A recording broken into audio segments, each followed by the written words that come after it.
Jakarta, Presiden Republik Indonesia Prabowo Subianto berhasil menorehkan babak baru dalam sejarah diplomasi luar negeri Indonesia dengan memperkuat poros strategis bersama benua Eropa, khususnya Prancis. Langkah berani ini diambil di tengah dinamika geopolitik global yang semakin kompleks, terutama setelah Indonesia kerap kali dinomorduakan atau dikesampingkan dalam pusaran persaingan kepentingan dua kekuatan raksasa dunia, Amerika Serikat, AS, dan China, melalui lawatan kenegaraan yang intensif ke Paris pada akhir Mei 2026. Presiden Prabowo membuktikan bahwa Indonesia tidak bergantung pada poros Washington maupun Beijing. Sebaliknya, Jakarta berhasil merangkul Eropa sebagai mitra strategis yang setara, seimbang, dan saling menguntungkan. Hubungan bilateral Indonesia dan Prancis kini dinilai berada di titik tertinggi dan terbaik sepanjang sejarah. Keluar dari bayang-bayang AS dan China, penegasan sikap bebas aktif selama beberapa tahun terakhir, posisi geopolitik Indonesia kerap kali dijepit oleh polarisasi tajam antara AS dan China. Di satu sisi, Washington sering mendikte negara-negara berkembang terkait isu-isu hak asasi manusia, keselarasan politik, dan pembatasan transfer teknologi militer secara ketat. Di sisi lain, Beijing menawarkan investasi infrastruktur yang masif namun dibayangi kekhawatiran akan ketergantungan utang dan dominasi ekonomi unilateral di kawasan Asia Tenggara. Kondisi tersebut membuat posisi Indonesia kadangkala diremehkan, dianggap sekadar pion atau pasar potensial tanpa memiliki kekuatan tawar-menawar strategis. Menghadapi situasi ini, Presiden Prabowo Subianto mengambil langkah taktis yang keluar dari pakem tradisional. Melalui prinsip politik luar negeri yang bebas dan aktif, Indonesia mengalihkan fokus diplomatiknya ke benua biru Eropa, dengan Prancis sebagai motor penggeraknya. Dipilih karena memiliki visi geopolitik yang sejalan dengan Indonesia, menolak unipolaritas, menghargai kedaulatan negara, dan berkomitmen kuat menjaga perdamaian dunia di tengah ketidakpastian global. Langkah taktis ini menegaskan bahwa Indonesia adalah pemain utama yang mandiri dan memiliki opsi kemitraan alternatif yang jauh lebih adil. Kunjungan intensif di Paris. Sambutan hangat untuk Indonesia. Indikator kedekatan baru ini terlihat nyata dari intensitas kunjungan luar negeri Presiden Prabowo. Sepanjang tahun berjalan, kepala negara tercatat telah melakukan beberapa kali kunjungan kerja ke Prancis.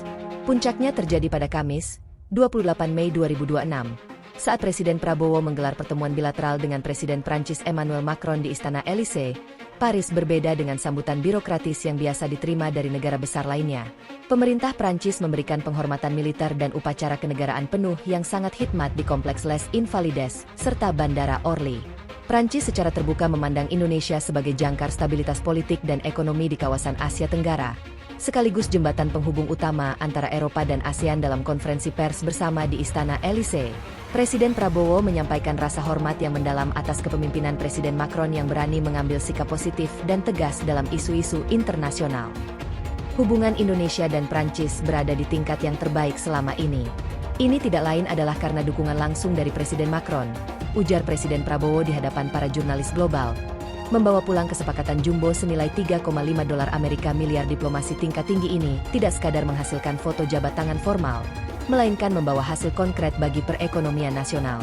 Dalam kunjungan tersebut, Indonesia berhasil mengamankan 4 kesepakatan komersial baru di sektor-sektor strategis dengan total nilai mencapai 3,5 miliar dolar AS, atau setara dengan sekitar 61,25 triliun. Sektor-sektor yang menjadi fokus utama dalam kesepakatan jumbo ini meliputi ketahanan energi dan energi hijau, pengembangan teknologi energi terbarukan guna mendukung transisi energi bersih di Indonesia, perdagangan internasional, pembukaan akses pasar yang lebih luas bagi komoditas unggulan Indonesia ke pasar Eropa, mineral kritis, kerjasama pemrosesan hilirisasi mineral yang ramah lingkungan dan berstandar internasional, teknologi dan transportasi, transfer teknologi mutakhir untuk memperkuat struktur industri dalam negeri guna mengawal realisasi investasi ini agar berjalan lancar. Kamar Dagang dan Industri, Kadin, Indonesia bersama Perhimpunan Pengusaha Prancis, MEDEF, meluncurkan France Indonesia High Level Business Council, VHLBC. Forum bisnis papan atas ini mempertemukan puluhan pimpinan perusahaan raksasa dari kedua negara yang jika digabungkan memiliki total kapitalisasi pasar fantastis, yakni sebesar 1,3 triliun dolar AS. Langkah ini memastikan bahwa komitmen investasi dari Eropa akan segera dieksekusi demi membuka lapangan kerja baru di tanah air. Akselerasi Kemitraan Ekonomi Komprehensif Uni Eropa, IEU-SEPA. Kemesraan baru antara Jakarta dan Paris ini juga menjadi angin segar bagi penyelesaian negosiasi Indonesia-European Union Comprehensive Economic Partnership Agreement, IEU-SEPA, yang sempat berjalan alot.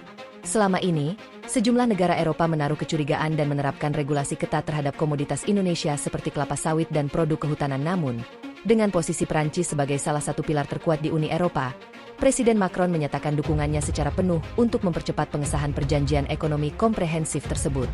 Presiden Prabowo menegaskan bahwa kepastian EU-SEPA sangat penting demi menciptakan iklim perdagangan yang adil, seimbang, dan berdampak nyata secara merata bagi kesejahteraan masyarakat kedua kawasan poros pertahanan kuat.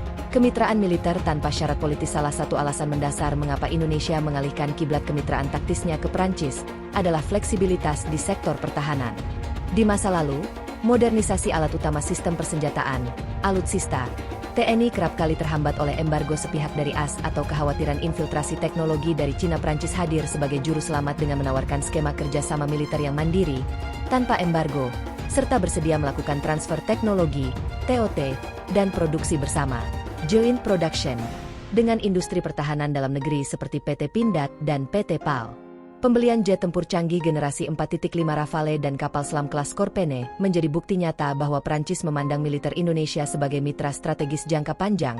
Bukan sekadar pembeli komersial biasa, kerjasama militer ini juga diperkuat melalui kesepakatan penyelenggaraan dialog pertahanan bilateral berkala, Indonesia-France Defense Dialogue, serta partisipasi aktif TNI Angkatan Laut dalam latihan gabungan multilateral berskala besar seperti La Prousse di kawasan Indo-Pasifik. Investasi sumber daya manusia dan budaya kemitraan strategis ini tidak hanya menyentuh aspek makro seperti militer dan ekonomi, tetapi juga menyasar fondasi penguatan kualitas sumber daya manusia, SDM, Indonesia melalui jalur pendidikan dan kebudayaan.